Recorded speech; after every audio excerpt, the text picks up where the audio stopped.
Hello everyone. चलिए दोस्तों, हम लोग ईडीएम फ्रेजेस देख रहे थे और काफ़ी इंपॉर्टेंट प्रीवियस ईयर है, तो that is very important for SSC, CGL, CPU, CHSL, defence, navy, NDS, CDS, है ना, और बैंकिंग। तो जिसमें भी ईडीएम फ्रेजेस से प्रश्न पूछे जाते हैं तो उसके लिए इंपॉर्टेंट है और ये प्रीवियस ईयर है, तो दैट इज़ वेरी इंपॉर्टेंट प्रश्न है। और सबसे इंपॉर्टेंट कि हम लोग रिलेट करके याद करते हैं फॉर रिमेम्बरिंग एग्ज़ाम के लिए, ठीक है ना, ताकि ज़्यादा दिन तक याद रहे, है ना। तो इस तरह से रिलेट करते हैं। सेशन अच्छा लगे तो आप अवश्य लाइक कीजिए, चैनल में नए हैं तो प्लीज़ सब्सक्राइब कीजिए।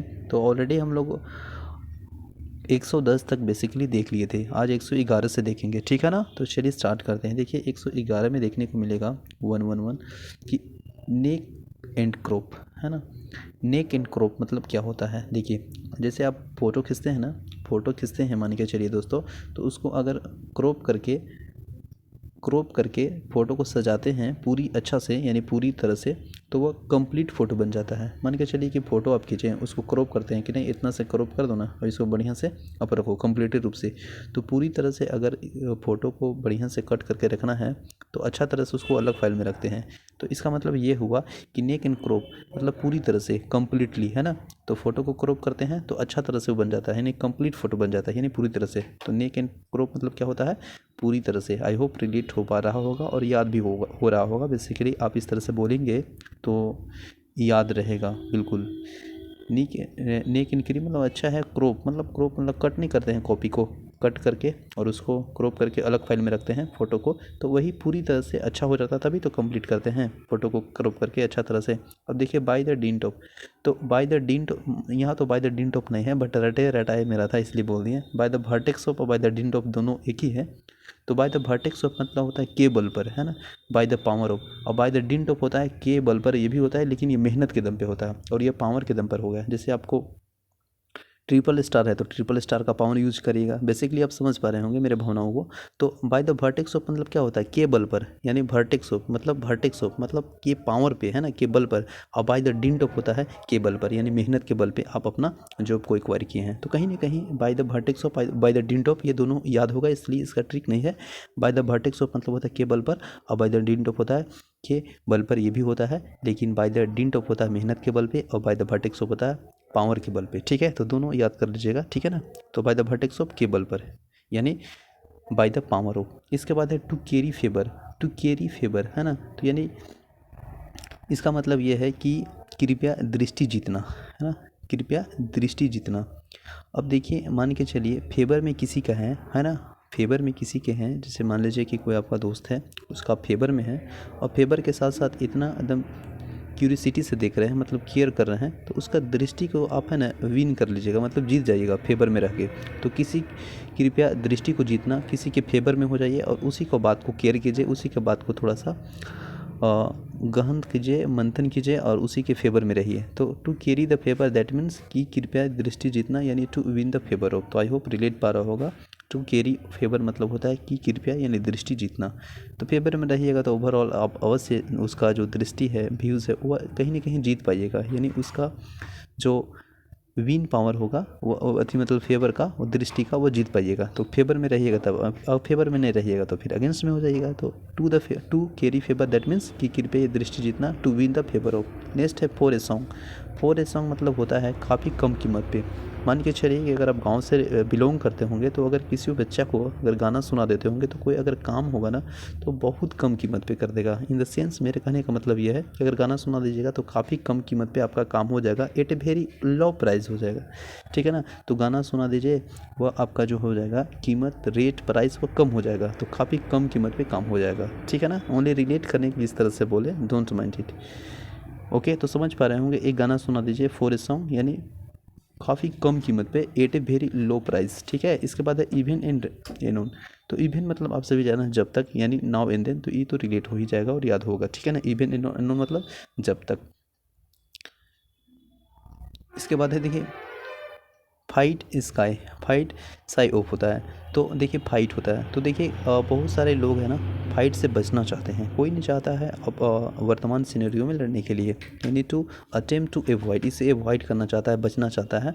तो फाइट कोई नहीं चाहता है, कोई नहीं चाहता कि हम फाइट करें। तो फाइट ऐसा है मतलब क्या होता है, इसका मतलब बचना होता है, से बचना। तो किससे बचना यानी से है यहाँ SHE याद कर लीजिएगा। और फाइट मतलब लड़ना यानी लड़ाई से बचना यानी फाइट यानी से बचना। तो आई होप रिलेट हो पा रहा होगा। फाइट स्काई मतलब क्या हो जाएगा, फाइट से मतलब ऑफ होता है, इसका मतलब हो जाएगा से बचना यानी टू अटेम्प्ट टू एवॉइड मतलब एवॉइड कर देना, नेग्लेक्ट कर देना, एक्सेप्ट नहीं करना, से बच जाना यानी आप बच गए है ना। से बचना मतलब फ्लाइट पे।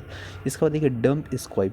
तो डंप स्क्वाइब यानी ड से इस तरह से रिलेट कर दिया कि इतना डंप हो गया मतलब इतना डंबल, थोड़ा सा इतना डंबल वजन था कि पूरा मतलब डीप में चल गया। और डीप में चल गया तो उसको जो उठाने वाला व्यक्ति है वह पूर्ण रूप से असफल हो जा रहा है, क्योंकि इतना डंब स्क्वाइब था स्क्वाइब के रूप में कि उसको उठाने में कंप्लीटली फेलियर हो जा रहा है। मतलब वजन है, इस तरह से रिलेट कर लीजिए यानी कंप्लीट फेलियर हम कर सकते हैं, पूर्ण असफल कर सकते हैं डंप स्क्वाइब मतलब। तो आई होप रिलेट हो पा रहा होगा। इसके बाद नेक्स्ट देखेंगे, नेक्स्ट है इकआउट।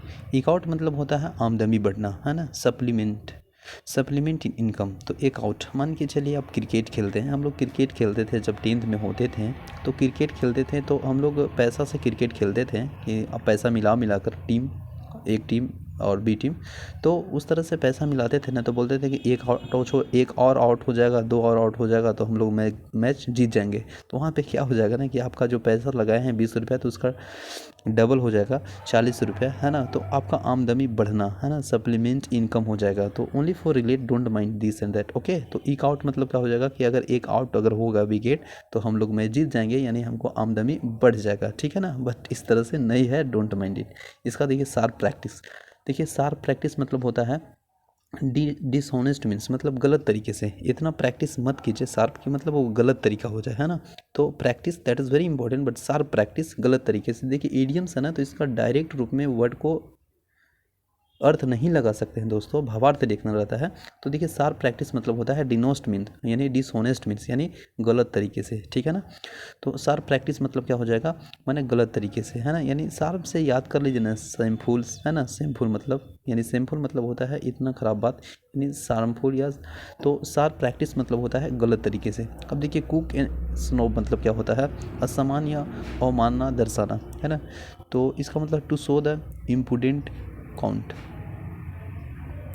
To show the impudent contempt मतलब असमान या अवमानना दर्शाना। यानी cook a snob, cook a snob, cook a snob मतलब इतना उसको कुक कर दे रहे हैं मीटर को स्नोब करके कि मतलब समान था लेकिन असमान चीज़ बना दी है। मतलब ऐसा कर दिए असमान या अवमानना दर्शाना, कुक कर दिए, ठीक है ना। मतलब कुकुक मान लीजिए कि कोई अगर कोयल कुकुक कर रहा है तो उसको समान नहीं देते हैं, यानी असमान या अवमानना दर्शाना मतलब टू शो द इम्पुडेंट कॉन्टेम्प्टी, ठीक है ना, कॉन्टेम्प्ट। इसके बाद नेक्स्ट है इन ए केहोल्ट। इन ए केहोल्ट मतलब क्या होता है, इन ए केहोल्ट इसका मतलब होता है किसी के साथ षड्यंत्र में होना है ना, टू कंस्पायरी विथ समवन। तो इन के होल्ड नहीं कहता है कि इन के होल्ड केकर साथ था यानी किसके साथ है, तुम घूमने गया था तो यानी किसी के साथ षड्यंत्र में होना, इस तरह से रिलेट कर सकते हैं इन के होल्ड। इसके बाद देखिए गो है ना, गो द होल हो मैंने जाना और होल मतलब पूरा। तो कोई भी काम को विस्तार में करना, टू डू समथिंग थ्रूली, ठीक है, ठीक ना। तो इसका मतलब कोई भी काम को विस्तार में करना उसको बोलते हैं गो द होल होग है ना। गो द होल होग मतलब पूरा होगा काम, पूरा होल मतलब पूरा, और गो मतलब जा रहा है, तो कोई भी काम को विस्तार में करना, ठीक है ना। इसके बाद देखिए cook the book. Cook the book मतलब होता है कि गलत प्रविष्ट करना ताकि पैसे की चोरी को छुपाया जा सके। तो कुक द बुक मतलब बुक को इस तरह से मत हाइड करिए दोस्तों ताकि गलत पैसे को चोरी से छुपाया जा सके, है ना। यानी प्रविष्ट उस पर मत कीजिए।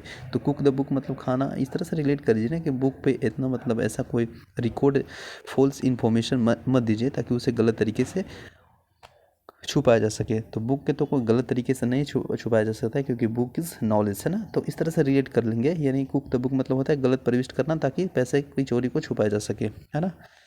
तो इस तरह से सोच सकते हैं कि पैसा को तो छिपा सकते हैं लेकिन बुक को छिपाना, नॉलेज को नहीं छिपा सकते हैं। ओनली फॉर रिलेट कर रहे हैं यानी गलत प्रविष्ट करना ताकि पैसे को चोरी से छुपाया जा सके। तो कुक द बुक मतलब ये होता है, ठीक है ना।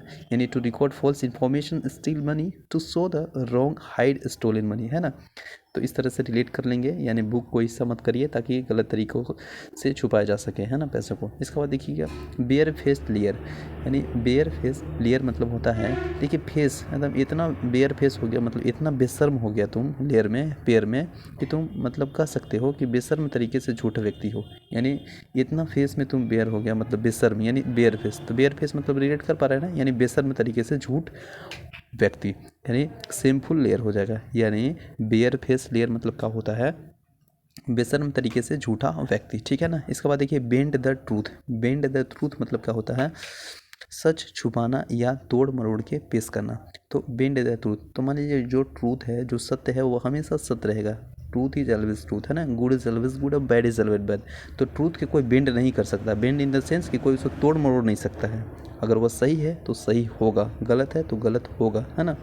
तो मेरे कहने का मतलब ये है कि बेंड द ट्रूथ, ट्रूथ को कोई बेंड नहीं कर सकता है, मतलब उसको तोड़ मरोड़ नहीं कर सकता है ना, यानी सच छुपाना या तोड़ मरोड़ के पेश करना, इसका मतलब होता है बेंड द ट्रूथ, ठीक है ना। तो not to be speak the entire truth, ठीक है ना। इसके बाद देखेंगे go scot free, go scot free, मान लीजिए कोई आया चल गया फ्री में तो सज़ा से तो बच गया, है ना। To skip from the punishment, तो इसका मतलब हो जाएगा सज़ा से बचना, है ना। नेक्स्ट देखेंगे तो गो स्कॉट फ्री मतलब होता है सज़ा से बचना, यानी to skip from the punishment, है ना, यानी सज़ा से बच जाना। तो गो स्कॉट फ्री मतलब क्या होता है कि वो आया, गो माने आना जाना, ठीक है ना, लेकिन फ्री में चल गया, मतलब वो सज़ा से बच गया, ठीक है। इसके बाद देखिए बाय लेमन, तो मान लीजिए आप ट्रेन में ट्रेवल करते हैं दोस्तों, तो आप लोग दो दोस्त हैं, तो कहते हैं एक लेमन टी आता है, लेमन टी, तो कहता है दोस्तों कि बाई करूँ लेमन टी, कहता है बेकार की चीज़ क्या खरीदेगा दोस्त, यानी बेकार की चीज़ खरीदना, two by something that is worthless. तो बेकार की चीज़ खरीदना मतलब हो जाएगा बाय लेमन, ठीक है। आई होप समझ पा रहे होंगे, रिलेट भी हो पा रहा है और याद भी हो रहा होगा, ठीक है।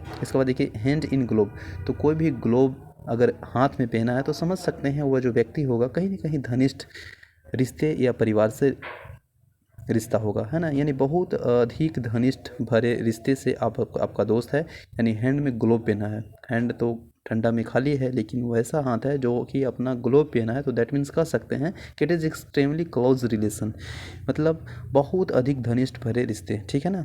ठीक है, इसके बाद देखिए बैडिंग, बैडिंग मतलब होता है कि मान के चलिए ना कि आप अगर बेईमान से करिएगा ना तो आपका अंडा ख़राब निकल जाएगा, ओनली रिलेट कर रहे हैं, ऐसा नहीं है, तो don't mind this and that. तो ईग यानी अंडा मान के चलिए ख़राब हो जाएगा अगर आप बेईमान काम करिएगा तो जो बेईमान तरीके से काम करे, तो इस तरह से रिलेट हो जाएगा कि बैडिंग मतलब क्या था कि with someone who behaves dishonesty way, तो बेईमान तरीके से काम करना बैडिंग हो गया। इसका देखिएगा डे लाइट रॉबरी, तो डे लाइट गलत तरीके से किसी के पैसे गबन करना।